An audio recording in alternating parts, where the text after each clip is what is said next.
dan menghembuskan nafas hidup ke dalam hidungnya.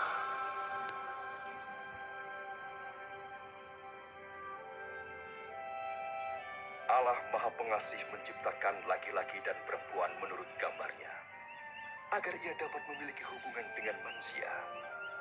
Mulanya manusia menghormati dan memuliakan Allah, serta hidup secara harmonis dengannya.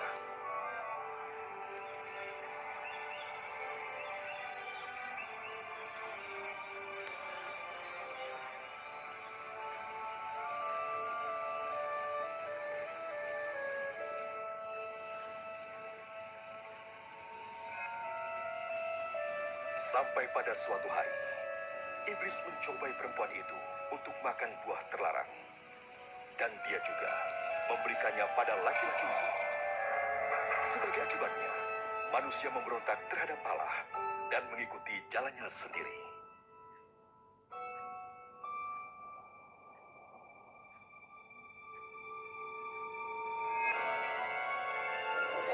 Sebagai upah dosanya ini, manusia terpisah dari Allah dan diusir keluar Taman Eden. Tetapi Allah tetap mengasihi manusia. Ia tidak ingin dipisahkan dari ciptaannya.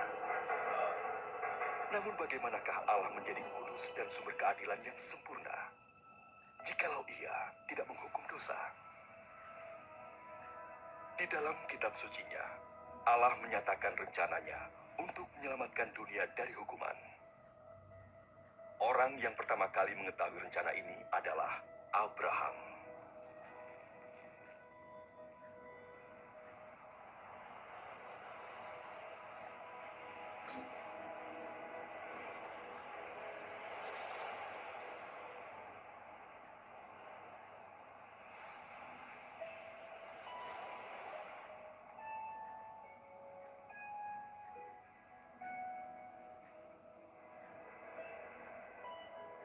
Abraham adalah orang yang benar.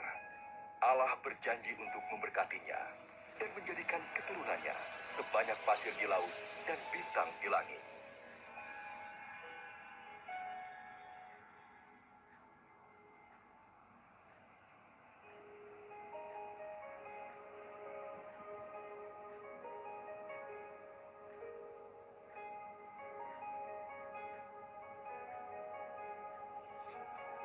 Untuk menguji kesetiaannya, Allah meminta Abraham untuk mengorbankan anaknya sebagai persembahan kepada Allah. Abraham percaya kepada Allah dan ingin menaatinya.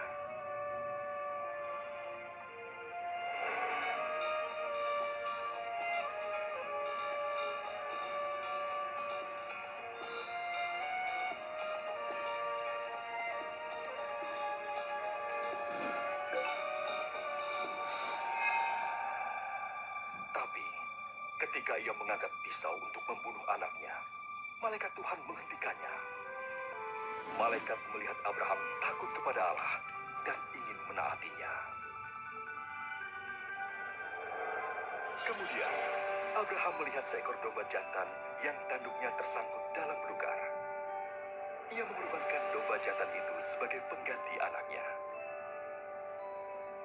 Demikianlah Allah menunjukkan kepada Abraham bahwa domba atau hewan sejenisnya harus disembelih untuk menutupi dosa sementara waktu.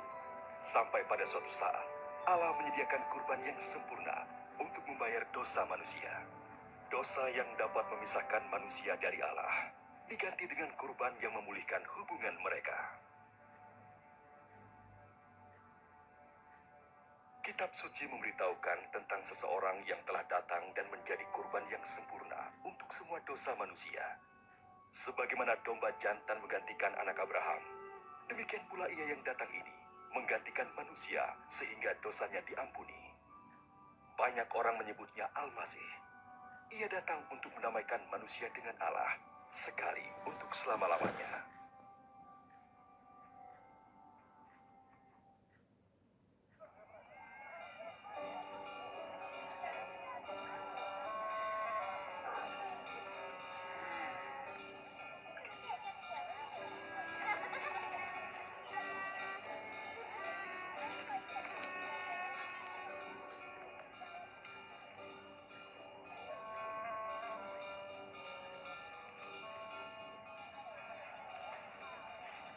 Para nabi telah memberitahukan banyak hal tentang Al-Masih dengan rinci beratus-ratus tahun sebelum kedatangannya. Nabi Yesaya memberitahukan sebelumnya bahwa kelahirannya merupakan suatu mukjizat. Seorang perawan akan mengandung seorang anak yang dalam pengertian rohani dinamai anak Allah. Nabi Mika memberitahukan bahwa Al-Masih akan lahir di Bethlehem. Sementara Nabi Zakaria memberitahukan bahwa ia akan memasuki Yerusalem dengan menunggang seekor keledai dan dikhianati oleh Yudas, seorang dari para pengikutnya. Nabi Yesaya memberitahukan apa yang akan dilakukan oleh Al-Masih ketika ia datang. Yang diurapi Tuhan akan menyampaikan kabar baik kepada orang-orang sengsara, merawat mereka yang remuk hati, memberitakan pembebasan kepada orang-orang tertawan, dan memberitahukan tahun rahmat Tuhan kepada umatnya. Jadi, siapakah Al-Masih itu? Pada abad pertama datanglah seorang nabi yang disebut Isa. Banyak orang mengatakan, ia adalah seseorang yang dinubuatkan oleh para nabi sebelumnya. Benarkah demikian? Apakah hidupnya memenuhi nubuatan tentang dia? Adakah Isa lebih besar dari seorang nabi? Berikut ini adalah riwayat hidupnya yang didasarkan pada catatan para saksi mata menurut kitab suci. Agar kita dapat mengerti dan mengambil manfaat dari kehidupan Isa, maka peranan Isa dimainkan oleh seorang aktor, sekalipun tidak ada aktor yang layak memerankannya.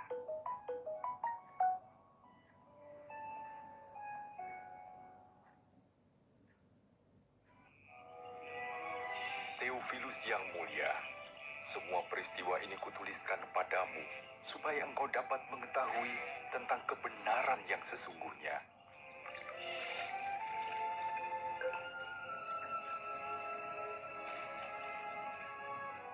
Pada zaman pemerintahan Kaisar Agustus, Raja Agung di Roma, dan Herodes Raja Yudea, Allah mengutus malaikat Gabriel menemui Maria, seorang anak dara di Nazaret.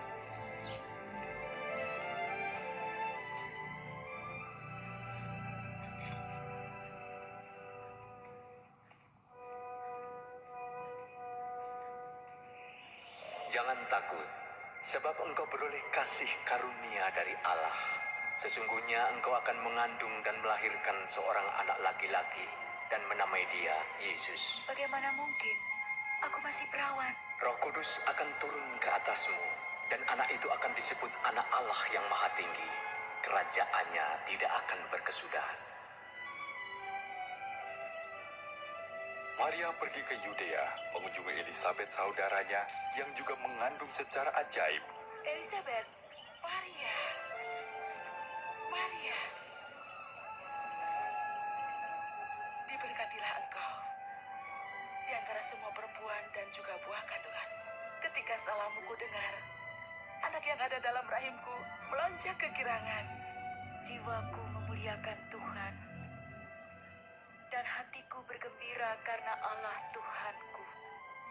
Segala keturunan akan menyebut aku berbahagia.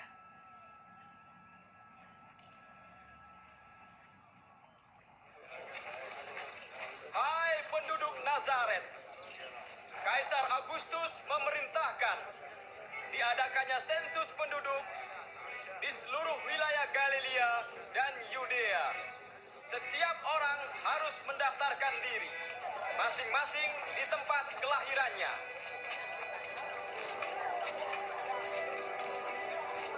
Bagaimana? Kita akan mencoba mencari tempat untuk beristirahat, Maria. Maria pun pergi ke Bethlehem untuk mendaftarkan diri bersama Yusuf tunangannya.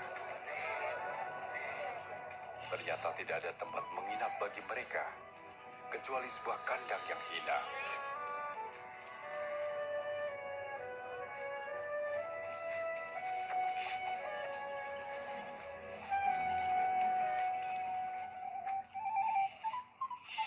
Di daerah itu ada gembala yang menjaga kawanan ternak.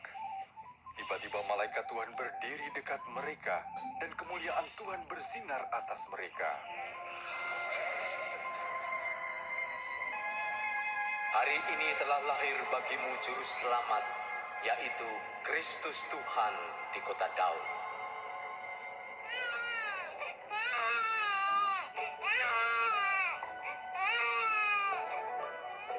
Mereka segera pergi melihat bayi yang sedang terbaring dalam palungan. Dan merekalah orang pertama yang mewartakan kabar baik tentang kelahiran juru selamat.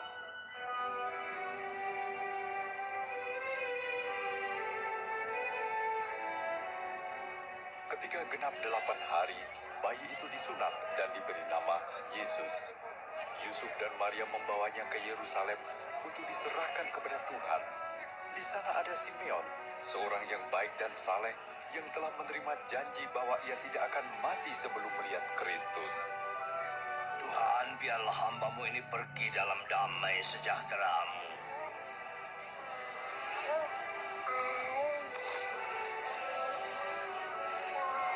Sebab telah kulihat keselamatan-Mu. Dia ini telah dipilih oleh Allah. Tuhan memberkati.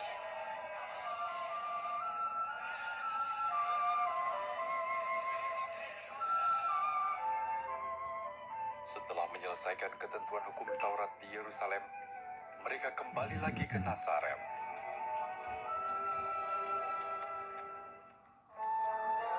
Waktu Yesus berumur 12 tahun, Yusuf dan Maria membawanya lagi ke Yerusalem pada hari Paskah. Namun waktu pulang, Yesus tertinggal di bait Allah.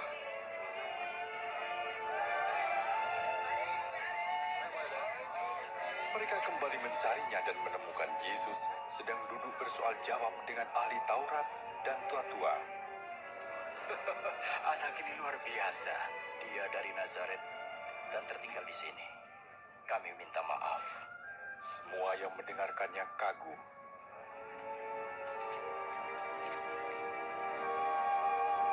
Anakku, mengapa kau berbuat seperti ini? Kami sangat cemas mencari engkau. Mengapa mencari aku? Tidakkah kamu tahu bahwa aku harus ada di rumah bapakku?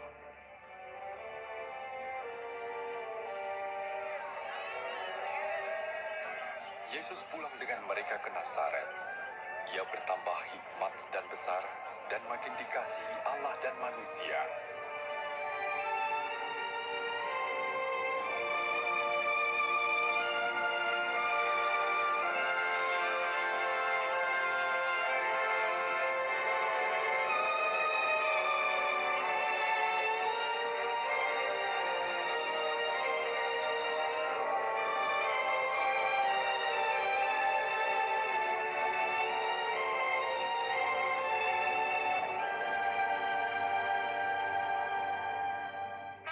Pada tahun ke-15 pemerintahan Raja Agung Tiberius, Pontius Pilatus menjadi gubernur Yudea dan Herodes menjadi Raja Galilea, Hanas dan Kayafas menjadi imam besar. Firman Tuhan datang kepada Yohanes di padang gurun, dan ia menjelajahi seluruh daerah Yordan untuk berkhotbah tentang pertobatan dan pengampunan dosa. Bertobatlah kamu, dan berilah dirimu dibaptis, maka Allah akan mengampuni dosamu. Seperti tertulis dalam kitab Nabi Yesaya. Ada suara yang berseru di padang gurun, persiapkanlah jalan untuk Tuhan. Luruskanlah jalan baginya. Setiap lembah akan ditimbun, dan setiap bukit menjadi rata. Jalan yang berliku diluruskan, jalan yang berlekuk diratakan, dan semua orang akan melihat keselamatan Allah. Apa yang harus kami perbuat? Kamu keturunan ular beludak, Apa yang harus kami lakukan? Tunjukkan kami jalan untuk kembali.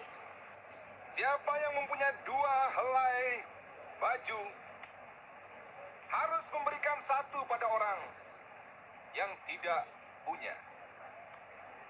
Dan siapa punya makanan harus membagikannya. Guru,